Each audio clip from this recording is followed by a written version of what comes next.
करदम जी ने कहा देवी आपके लिए आसन है, आप भी विराजमान हो जाइए, बैठिए ना। देवहूति फिर भी खड़ी है। अब सत्पुरुषों का बड़ा सुंदर कहना है, देवहूति आसन को ग्रहण क्यों नहीं करती है? क्योंकि देवहूति किसे कहते हैं महाराज, ध्यान देने की बात है। क्या देवहूति कौन माताएं होती हैं? जिनके अंदर सतबुद्धि होती है, जो कि अपनी सतबुद्धि के द्वारा मंत्र की आहुति से देवता को प्रसन्न कर लेती हैं। देवताओं को प्रसन्न करने वाली, भगवान को प्रसन्नचित कर देने वाली, जान लेने वाली वह होती है देवहूति। ऐसी माताओं को देवहूति कहा जाता है। और देवहूति ने यह ध्यान में रख लिया और जान लिया कि यही मेरे पति बनने वाले।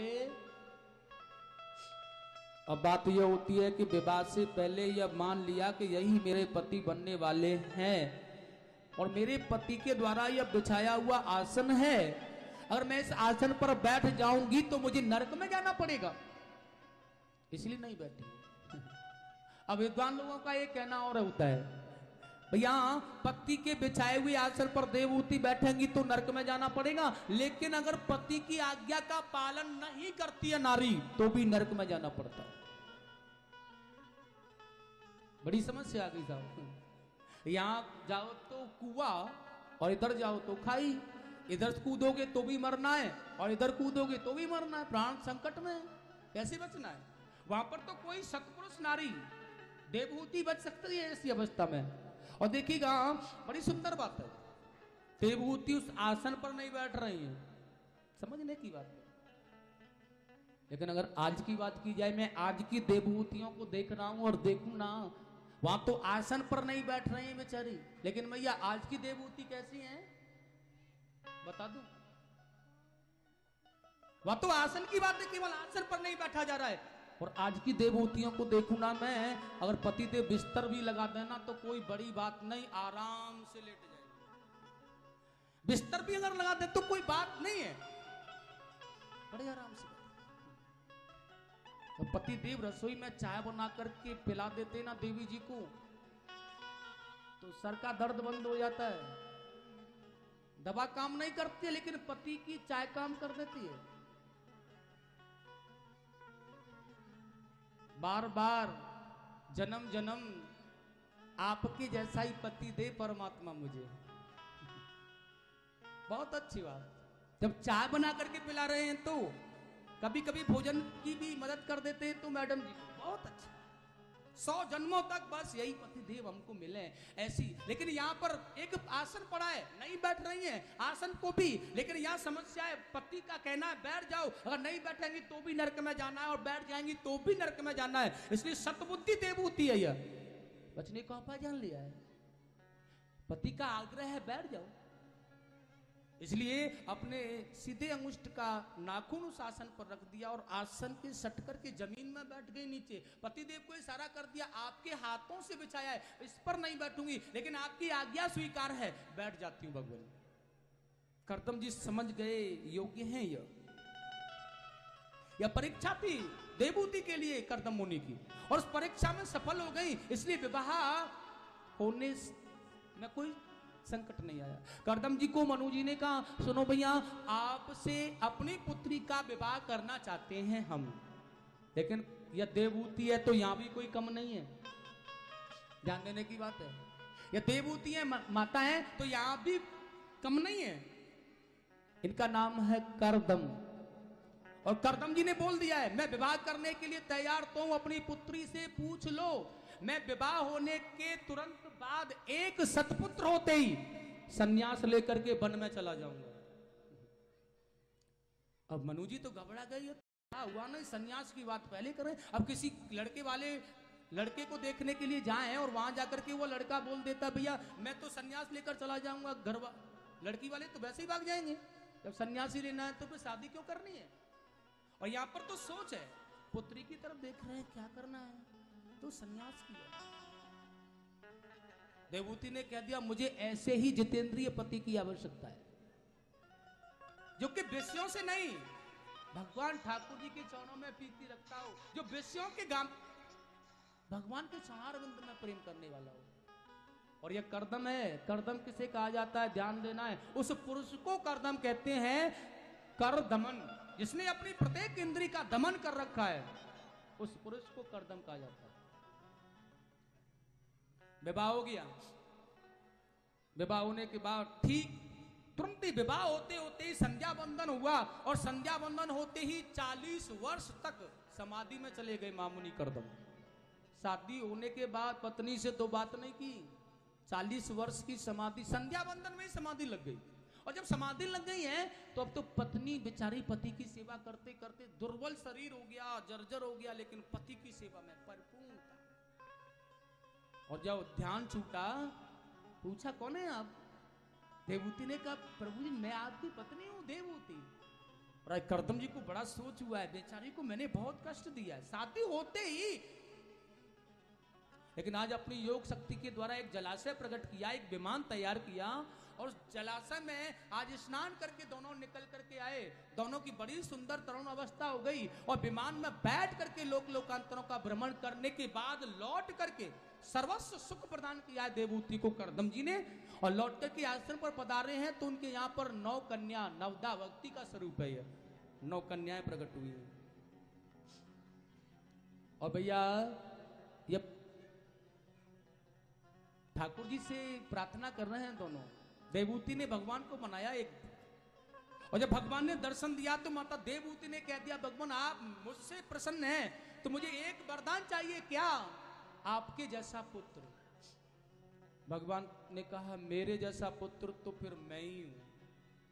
अपने जैसा पुत्र मैं कहां से ढूंढ करके लाऊंगा? अरे मेरे जैसा मैं ही हूं ना, इसलिए माता मैं तुम्हें वरदान देता हूं कि मैं ही तुम्हारे यहां पर तुम्हारा पुत्र बन करके आ रहा हूं। और देखिए इधर कर्दम जी को भी वरदान था आप मेरे यहाँ पुत्र बनकर आएंगे, इसलिए बहुत सुंदर अवसर आ गया है। भगवान कपिल के रूप में माता देवहूति के यहाँ पर पधार गए। प्रेम से बोलेंगे कपिल भगवान की जय। और कुछ समय के बाद धीरे धीरे ये कपिल जी बड़े होते जा रहे हैं, जैसे जैसे इनका बहुत सुंदर संन्यास बढ़ता जा रहा है, ब्रह्मचारी का रूप धारण है, ब्रह्मचर्य का पालन करते हुए केवल ध्यान मुद्रा में रहते हैं। यहाँ पर यह कन्याएं बड़ी हो गई हैं, कर्दम जी को तो लालसा होने लगी, अब कन्याओं का विवाह भी होना चाहिए भाई। जब लालसा लग गई है ना तो ब्रह्मा जी 9 ऋषियों को लेकर के आ गए, और 9 कन्याओं का विवाह 9 ऋषियों के साथ में, जिनमें श्रेष्ठ नारी अत्रि मुनि को अनसुईया नामक कन्या प्रदान की है। अरुंधति नामक कन्या को वशिष्ठ जी को अर्पण किया है। आदि सारी बड़ी सुंदर सुंदर, जैसा वर जिसके लायक है उसी हिसाब से ब्रह्मा जी ने सभी कन्याओं को सुयोग्य वर प्रदान किए। और विवाह होने के बाद में माता पिता प्रसन्न हो गए, पुत्रियां घर चली गई, अब तो चिंता समाप्त हो गई है। इसलिए आज कर्दम जी ऋषि ने बड़ी सुंदर भाव से कह दिया अपने पुत्र के पास में जाकर के, बेटा मैं अब संन्यास लेना चाहता हूं। एक बात और बताई गई है शास्त्र के विधान में, जब हमारा पुत्र हमारे कंधे के बराबर का हो जाता है और अगर लायक होता है तो हर पुत्र को, हर पिता का भाव होना चाहिए कि किसी भी कार्य को करने से पहले पुत्र का परामर्श ले लिया जाए। मैं नहीं कह रहा अपनी तरफ से, यह शास्त्र कह रहा है। हर पिता का धर्म है, पुत्र अगर लायक है, पिता की बात को समझता है तो, और नालायक है तो नहीं तो गड़बड़ कर देगा, फिर तो गड़बड़ कर देगा। और लायक है तो धर्म बनता है। इसलिए सन्यास लेने से पहले कपिल भगवान के पास में जाकर के कर्दम जी ने बोल दिया है पुत्र मैं सन्यास लेना चाहता हूं। भगवान ने बोल दिया है पिताजी सन्यास से बड़ा तो दूसरा कोई धर्म ही नहीं है, और इसमें आप अगर सन्यास लेकर जा रहे हैं तो मैं प्रसन्न हूं, मुझे कोई आपत्ति, कोई कष्ट नहीं। लेकिन यह पत्नी के पास आकर के आज कहा है कर्दम देवी मैं सन्यास लेना चाहता हूं। और जब पति ने पत्नी से कहा कि मैं सन्यास लेना चाहता हूं तो देवहूति ने कह दिया है तो फिर मैं भी सन्यास लेना चाहती हूं, और दोनों ही सन्यास लेकर के चलेंगे। लेकिन कर्दम जी ने कहा है देवी सन्यास पत्नी को साथ में ले जाकर नहीं होता।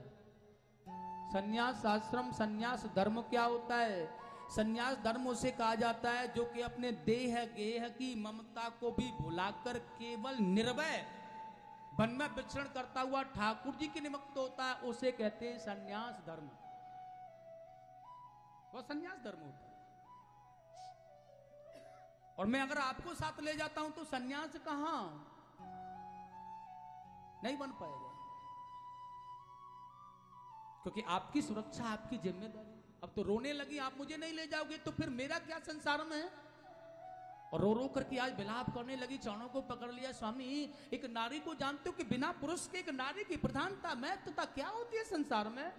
और रो करके आज देवभूति कह रही है, जिस समय भगवान राम बन के लिए जा रहे हैं ना, तो सीता को समझा रहे थे, देवी या तुम्हारे सास ससुर हैं, सब हैं, आप यहाँ रहकर इनकी सेवा करो। तो माता सीता ने एक ही बात को कहा था, प्राणनाथ, हे भगवान, न केवल आपसे एक निवेदन करना चाहती हूं, आप कहते हैं तो मैं आपकी आज्ञा को टाल तो नहीं सकती हूं, लेकिन एक सर्वस्व सुख जीवन का मेरा एक भाव मेरे जीवन का मैं आपको बताए देती हूं, आप मान लीजिएगा। वो ध्यान से सुनो, वही बात आज कर्दम जी मुनि से देवहूति ने कह दिया है। प्राणनाथ मोको सुख नाही, मेरे जीवन में जब तक नाथ जी, जब तक स्वामी सुख नहीं मिलेगा। प्राणनाथ तुम बिन जग माही, तुम बिन जग माही, मोको सुखद कतो कछु नाही। कृष्ण गोविंद हरे मुरारे, हरे मुरारे, हे नाथ नारायण वासुदेवा। आप चले जाओगे तो मुझे सुख कैसे मिल जाएगा। आज के युग में पति पत्नी से कहते हैं छोड़ जाऊंगा तुझे, चला जाऊंगा। उस पत्नी को पूछो, जब उसका पति छोड़ने की बात करता है तो उसे क्या, उसके हृदय पर क्या बीतती होगी। क्योंकि यहाँ संयोग होता है जोड़े का, जीवन का, नारी का और पुरुष का, यज्ञ का, दक्षिणा का। और जब कोई पुरुष कहता है किसी नारी से छोड़कर चला जाऊंगा तो कितना कष्ट होता होगा उसे, क्योंकि उसके जीवन के सानिध्य में उसके माता पिता ने छोड़ा था उसके लिए। और रो रही हैं आज माता सीता भगवान की जोड़िया में। प्राणनाथ, प्राणनाथ तुम बिन जग माही, मोको सुखद कतो कछु नाही। कृष्ण गोविंद हरे मुरारे, हरे मुरारे, हे नाथ नारायण। और कहा स्वामी, जिय बेन देह नदी बेन वारी, नदी बेन वारी, तैसे ही नाथ पुरुष बेन नारी। श्री कृष्ण गोविंद हरे मुरारे, हरे मुरारे, हे नाथ नारायण। आपके जाने पर मुझे सुख की बात कहते हो, मुझे चैन सुख मिलेगा। जीवात्मा के निकलने के बाद शरीर कितना प्यार करने वाले होते हैं, इससे बेकार होता है, अपना नहीं होता। बिना बारी के, बिना जल के सिंचाई के द्वारा पौधा नहीं हो सकता, बारी नहीं हो सकती। ऐसे ही समाज में, संसार में बिना पुरुष के नारी की कोई प्रधानता नहीं होती स्वामी। अब कर्दम जी मुनि ने बड़े सुंदर भाव में समझाना प्रारंभ किया है। आप मेरा संकल्प अधूरा छोड़ना चाहती हैं। मैंने संकल्प लिया था एक सत्पुत्र होने के बाद मैं संन्यास ले जाऊंगा। मैं देवहूति ने कहा मैंने मना नहीं किया है, लेकिन मैं क्या करूं, मुझे आप बताएं तो सही। कर्दम जी ने कहा देवी, नारी के जीवन की 3 प्रधानता होती है, ध्यान देना। और वो 3 प्रधानता होती है, उसी में जीवन यापन करना होता है उसे। पहली प्रधानता होती है उसका बचपन, जो माता पिता की, पिताजी की देखरेख में व्यतीत होता है। और दूसरा होता है जवानी, जिसका मालिक पति होता है, वह पति की देख रेख में व्यतीत होता है। और तीसरा होता है बुढ़ापा। उस बुढ़ापे का सहारा तो लायक पुत्र लाठी बन करके करता है। और वह तीसरा जो प्रारब्ध होता है वो पुत्र के समर्पण होता है। हर पुत्र को यह जिम्मेदारी होती है उस माता पिता का सहारा बन करके उसका पालन किया जाए। इसलिए मैं तुम्हें अकेला बिल्कुल नहीं छोड़कर जा रहा हूं। मेरा ही अंश स्वरूप पुत्र आपका, जो मैं आपके समर्पण करके जा रहा हूं। देवी, आपका पुत्र कपिल बहुत ही विद्वान है, लायक है, हर पल आपकी सुरक्षा करेगा वह। और कर्दम मुनि ने देवहूति को बहुत अच्छी तरह समझा करके वन के लिए प्रस्थान कर संन्यास लेकर के वन में नाना प्रकार से बड़ा आनंद लिया। देवहूति ने सोचा क्यों ना पुत्र के पास में जाकर कुछ देखूं, और कपिल जी के पास में आकर के बहुत सुंदर बात को कह दिया है। बैठ गई है। कपिल जी ने माता जी को देखा, आकर के देखा, माँ कुछ पूछना चाहती हूँ ना मुझे? हाँ पुत्र, केवल मुझे इतना बता दो कि जीवन में सबसे बड़ी प्रसन्नता कब मिलेगी? मुझे यह बता दो पुत्र कपिल, मैं इन इंद्रियों को विषय देते देते थक गई हूं, नया नया विषय या मुझसे मांगती हैं। सच्चा आनंद कहां मिलता है? सच्चा सुख कहां पर मिलता है? आप मुझे यह बता दो। भगवान कपिल ने मुस्कुरा करके कहा, मैया सच्चा आनंद तो एक ही जगह पर रहता है। नित्यानंद बह रहा है ना, जिसे यह जीव सोचे हुए कि आनंद मिल रहा है। घर में, परिवार में, पत्नी में, गाड़ी, बंगला, फैक्ट्री, बिजनेस आदि में जो आनंद है ना माँ, ये तो प्रारब्ध है, लेकिन अंत में यह विष के समान लगने वाला होता है। इसलिए सच्चा आनंद तो केवल एक ही जगह बहता है माँ, वह है आनंद स्वरूप परमात्मा के श्री चरण।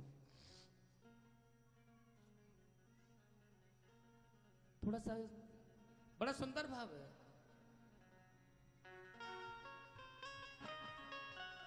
बड़ा सुंदर प्रसंग है। भगवान देवहूति को समझा रहे हैं और यह बता देना चाहते हैं, मां जीवन में भक्तियों के द्वारा जीव ने भगवान को पाया है। नवदा भक्ति का श्रेष्ठ ज्ञान देकर के देवहूति के जीवन का कल्याण किया है और बता दिया सबसे पहला कर्तव्य होता है अपने जीवन में एक सतगुरु बनाना। और जब तक जीवन में सतगुरु नहीं मिलता तब तक भगवान भी नहीं मिलते हैं। इसलिए देवहूति ने कहा, मैं किसे गुरु बनाऊं पुत्र? भगवान कपिल कहते हैं, मां सबसे बड़ी पापनी हो तुम, जो कि तुम्हें गुरु नहीं मिल रहे। गुरु किसे बनाया जा सकता है? जो ज्ञानी है, जो ज्ञान देने वाला है, जो कि हमें जच रहा है, जो हमारा मार्गदर्शन कर सकता है। गु माने अंधकार, रू माने प्रकाश, अंधकार नष्ट कर जीवन का ठाकुर जी के चरणों में बसा देने वाला होता है गुरु। और देवहूति कह रही है कि मुझे गुरु नहीं मिल रहे हैं। कपिल के जैसा प्रकांड विद्वान गुरु सामने बैठा है और देवहूति कह रही है गुरु नहीं मिल रहे हैं, पुत्र है तो क्या। और आज देवहूति जान गई इस बात को, मैं संसार में भटक रही थी लेकिन मेरा पुत्र से बड़ा गुरु मुझे कहाँ मिलेगा। और इसलिए साक्षात अपने पुत्र से ही वह सुंदर प्रकाश ज्ञान लिया और भव सागर को पार करके आगे यहाँ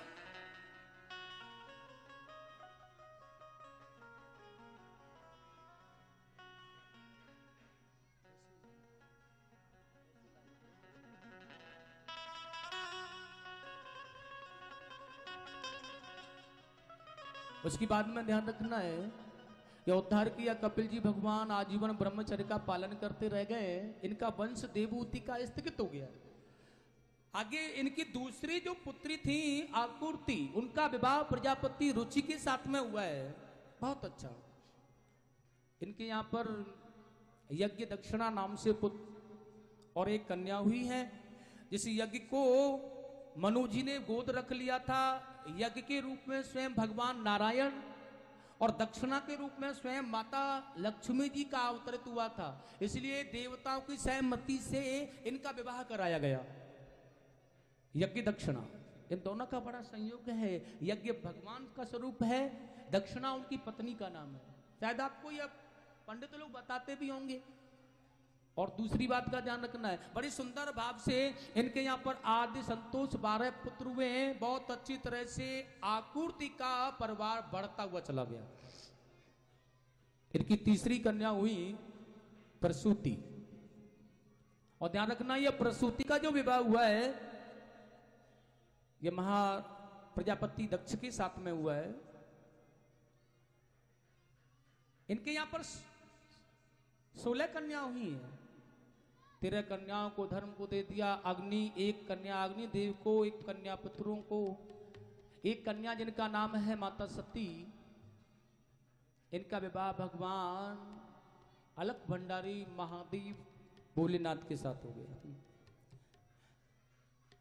एक बात मैं आपको और बता दूं, यह दक्ष जो है, यह दक्ष को ब्रह्मा जी के पुत्र हैं दक्ष, और ब्रह्मा जी ने दक्ष को प्रजातियों का अध्यक्ष पद दे दिया। आज के जमाने में थोड़ा सा पद किसी को मिल जाता है, बहुत बड़ा अहंकारी हो जाता है, बहुत बड़ा अहंकारी। लेकिन ध्यान रखना है, यहाँ पर प्रजातियों का अध्यक्ष पद मिला है, बहुत बड़ा अहंकार हो गया, और एक बहुत बड़ी सभा का सम्मेलन किया। सारे देवता गण इस सभा में आकर के विराजमान हुए।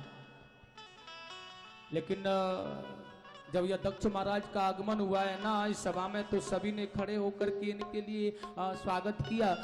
दो प्राणी, एक तो भगवान महादेव जी और एक उनके पिता ब्रह्मा जी, यह खड़े नहीं होकर के स्वागत कर रहे हैं। तो दक्ष ने देखा ये तो मेरे पिताजी हैं, लेकिन यह तो मेरा दामाद है शंकर। बताओ, जमाने भर में लाखों और हजारों ने प्रणाम किया, उसकी कोई प्रसन्नता नहीं है। लेकिन एक आदमी अगर प्रणाम नहीं करता है, प्रसन्न नहीं, एक आदमी प्रणाम नहीं कर रहा है, तो बहुत बड़ा दुख हो गया जीवन में। और हजारों लाखों ने प्रणाम किया, कोई प्रसन्नता नहीं। एक आदमी ने नहीं किया है, एक जीव, एक व्यक्ति नहीं करता है, तो दुख हो गया।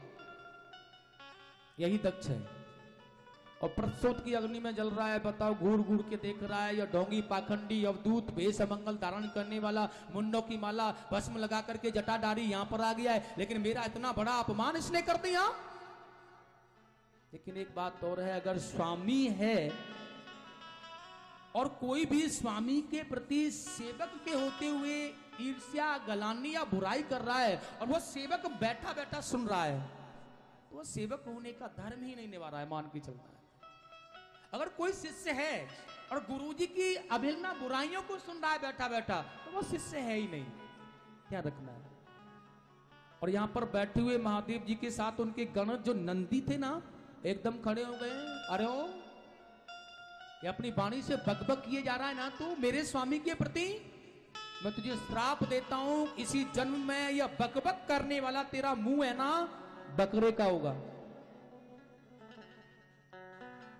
अब तुम्हारा शिव भक्तों को भी श्राप दिया दक्ष जी ने, और यहाँ पर वैष्णव भक्तों को श्राप, शिव भक्तों को श्राप, नाना प्रकार से उपद्रव संकट बढ़ा। यह महादेव हैं शांति स्वरूप, इसलिए शांति बना करके अपने गणों को लेकर चले गए। लेकिन यह जो दक्ष है, बहुत बड़ा आयोजन किया इसने, पुनः प्रतिशोध की अग्नि में जल रहा है, और एक बहुत बड़ा सम्मेलन इसने किया है। ध्यान रखना भैया। लेकिन सभी को न्योता दिया, सभी को बुलाया है इस निमंत्रण में, लेकिन एक ही बात है, केवल महादेव जी को न्योता नहीं दिया। और जब बाबा भोलेनाथ को निमंत्रण नहीं दिया, अब तो विमान भी है ना, सारे के सारे वहीं होकर के जा रहे हैं। बड़ा सुंदर बात। और जब विमानों को जाते हुए देखा है माता सती ने, तो आज माता सती ने आकर के पूछा भगवान भोलेनाथ, तुलसीदास जी ने बहुत सुंदर लिखा है यहाँ पर,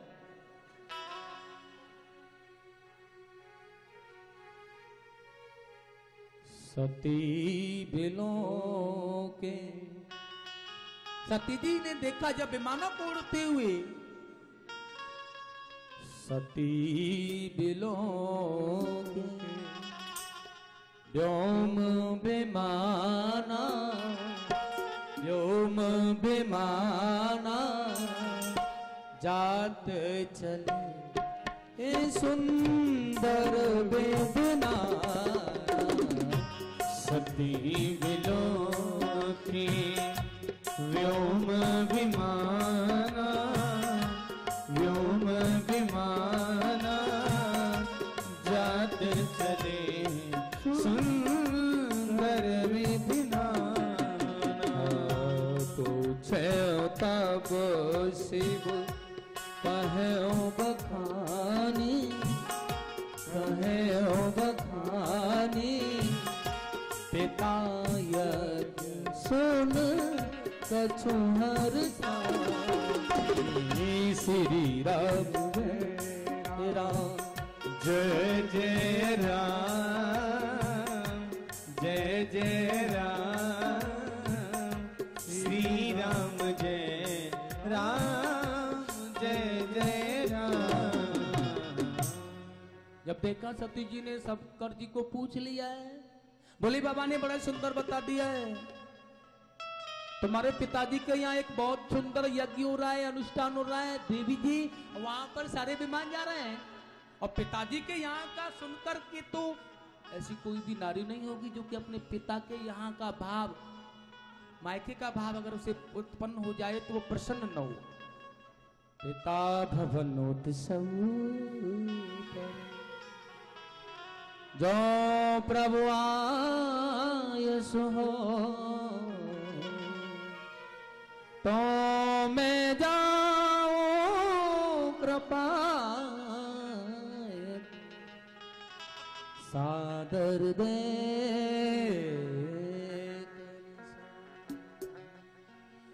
तो मैं जाऊं कृपा सादर दे।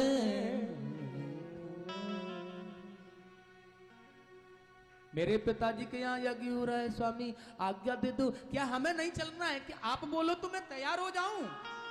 एक बात बता दूं, कहीं विवाह में जाना है, बहन के यहाँ जाना है, या किसी रिश्तेदारी में आने जाना है ना, तो बड़ा देर लग जाएगा श्रृंगार करने में। लेकिन अब पीहर की बात आ जाए, चल तेरे मायके चल रहे हैं, तो शायद 2 ही मिनट लगेंगे तैयार होने में। बस एकदम से साड़ी वाड़ी को काचा, बहुत अच्छी जल्दी किया, बस तैयार, चलो।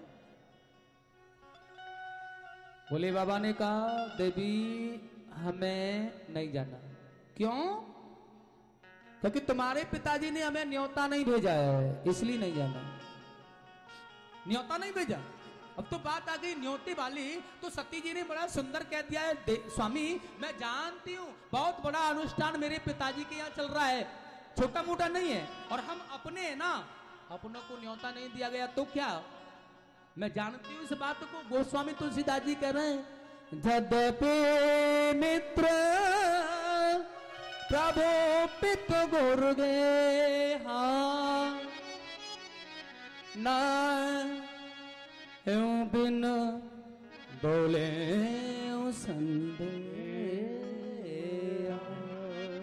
गुरु जी के यहाँ, मित्र के यहाँ, पिताजी के यहाँ बिना बुलाए ही चले जाते हैं। कोई रोक टोक नहीं है, इतना बड़ा कार्यक्रम है, शायद न्योता देना भूल गए होंगे, कोई बात नहीं।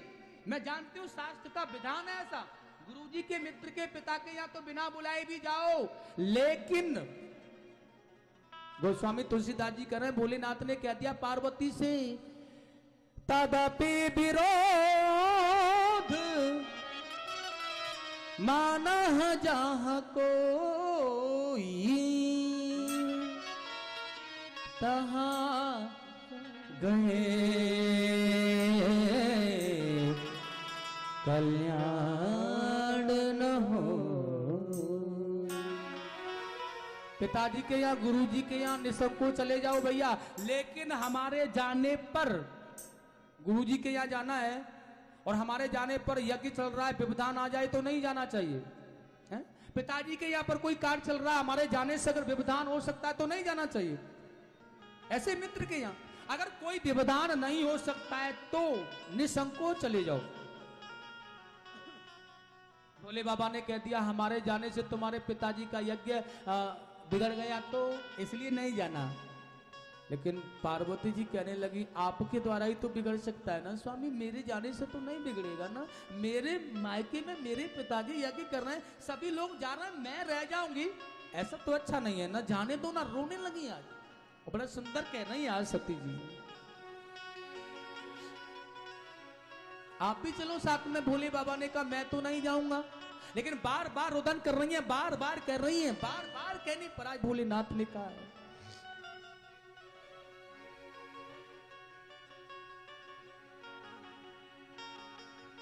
माता सती ने, भोले बाबा ने जब बार बार समझाया, मना किया, तो सती जी नहीं मानी, तो अंत में कह दिया, ठीक है आप चली जाओ, सारा श्रृंगार करके जाना, लेकिन आज सती जी ने भगवान भोलेनाथ से कहना प्रारंभ कर दिया।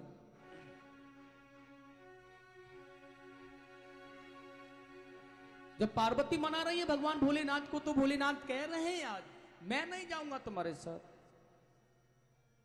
शंकर जी यो सती से बोले, भोलेनाथ कह रहे हैं माता जी से, सुनो। शंकर जी यो सती से बोले, मैं जाऊं तेरे संग ना,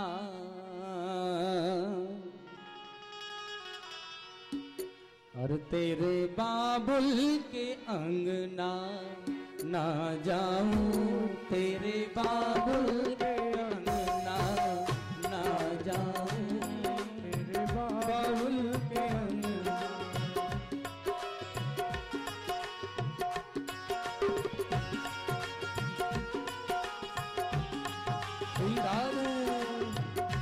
आनंद लो, भगवान भोलेनाथ माता सती की दिव्य जातियों पर बड़े प्यार से तालियां बजाते हुए, आनंद के साथ झूमते हुए बोले हरि।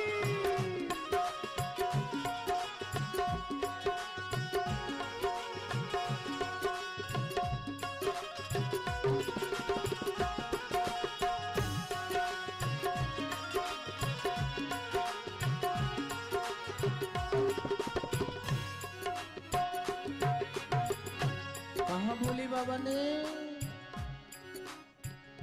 मैं तुम्हारे साथ नहीं जा सकता हूँ। क्यों? बहुत सुंदर तरह से समझा रहे हैं, आज बड़ा सुंदर भाव से बता रहे हैं। और भोलेनाथ से सती जी ने कहा सुनो, मैं तो तैयार हो गई हूं, आप भी चलो। कहने लगे हैं ढोल मृदंग बाजत होंगे, देव सभी विराजत होंगे। ढोल मृदंग बाजत होंगे, देव सभी विराजत होंगे। ढोल मृदंग, हाँ हाँ ढोल मृदंग बाजत होंगे, देव सभी विराजत होंगे। ढोल मृदंग बाजत होंगे, देव सभी विराजत होंगे। मेरे मानो कहनो मत सती जय हो, मेरे कहनो मानो मत जिद तू ठानो, मेरे कहनो मानो मत जिद तू ठानो। हाँ मेरे कहनो मानो जय हो, मत जिद तू ठानो, मेरा कहनो मानो, मत जिद तू ठानो। भोलेनाथ कहने लगे नहीं निमंत्रण हमको भेजा,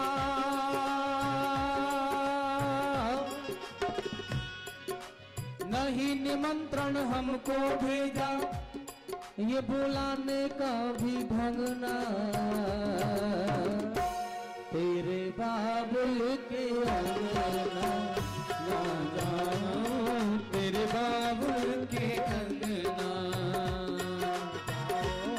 तेरे बाबुल। हरि वो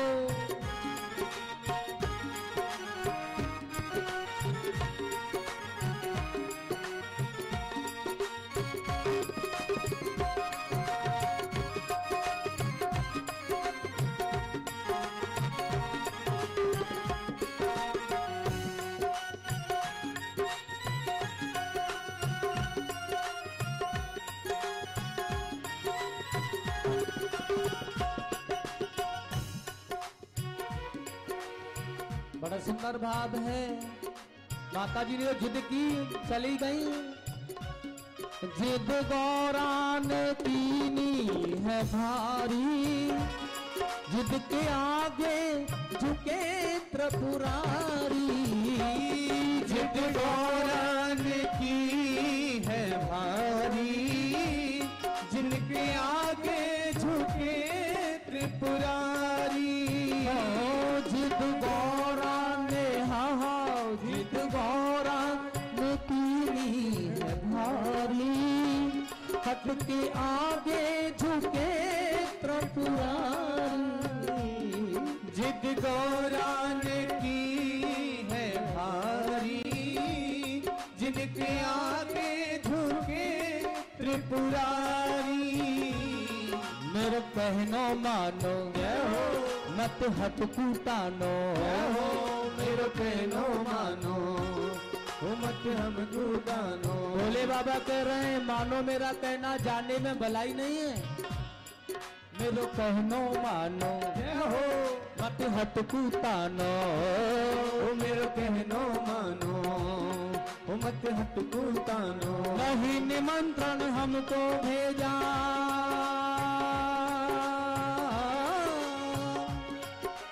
नहीं निमंत्रण हमको भेजा, ये बोलाने का भी ढंग ना। तेरे बाबुल के अंगना ना जाऊं, तेरे बाबुल के अंगना ना जाऊं, तेरे बाबुल के अंगना। जय हो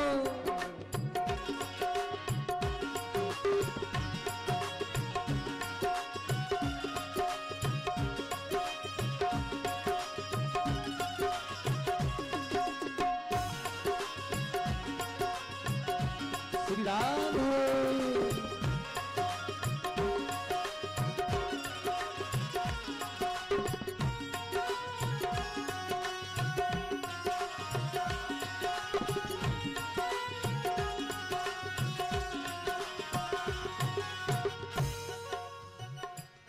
गौरा चल दीनी बाबुल के घर को, अब सोच हुआ शंकर को। गौरा चल दीनी बाबुल के घर को, अब सोच हुआ शंकर को। गौरा चल दीनी, हाँ गौरा चल दीनी बाबुल के घर को, अब सोच हुआ शंकर को। गौरा चल दीनी बाबुल के घर को, अब सोच हुआ शंकर को। ना आज्ञा मानी जय हो, ना भोले की मानी जय हो, ना आज्ञा मानी